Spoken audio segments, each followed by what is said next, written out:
Good morning. Glad I got a chance to spend some time with you today. Hope it'll be an encouragement to you. Going through the book of Daniel, I got to Daniel chapter 3 and the interesting event between Shadrach, Meshach, and Abednego and Nebuchadnezzar. Nebuchadnezzar had an image created, and he wanted everybody to fall down and to worship his image. And in this, it's kind of interesting because Shadrach, Meshach, and Abednego refused to do that. And so they were brought before the king. The king says, I'm going to give you one more chance in order to worship the golden image that I've set up. And Shadrach, Meshach, and Abednego, they answered him. And in the answer, it teaches us a lot about what it means to live by faith. Because in Daniel chapter 3 and down in verse 16, it says, Shadrach, Meshach, and Abednego answered and said to the king, O Nebuchadnezzar, we are not careful to answer thee in this manner.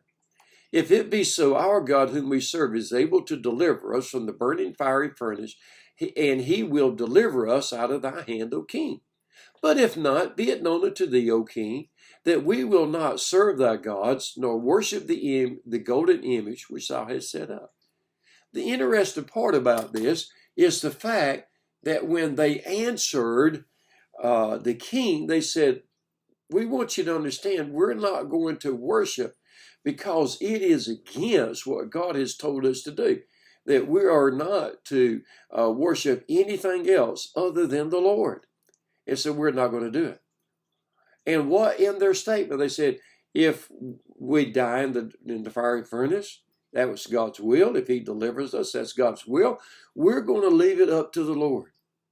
In other words, what they said was this: we have decided to follow the Lord regardless. And therefore, we're going to do what God's called us to do regardless of what happens. If we die in the fiery furnace, so be it. If God delivers us, so be it. We will serve the Lord. And we're going to leave it up to him. So what have they decided? Number one, that their faith was in the Lord. Number two, that they've surrendered their life and God knows what's best for their life. Their decision is to follow the Lord and leave the rest up to him. And see, that's what's living by faith. I have decided to follow Jesus, and I'm following Jesus regardless of what may come, because the Lord knows what's best for me. If he wants to deliver me, he delivers me. If he wants to take me home, he takes me home. He knows what's best for me, and I trust him with my life. That's what it means to walk by faith, to follow the Lord wherever he leads. I hope you have a wonderful day, and I'll see you tomorrow.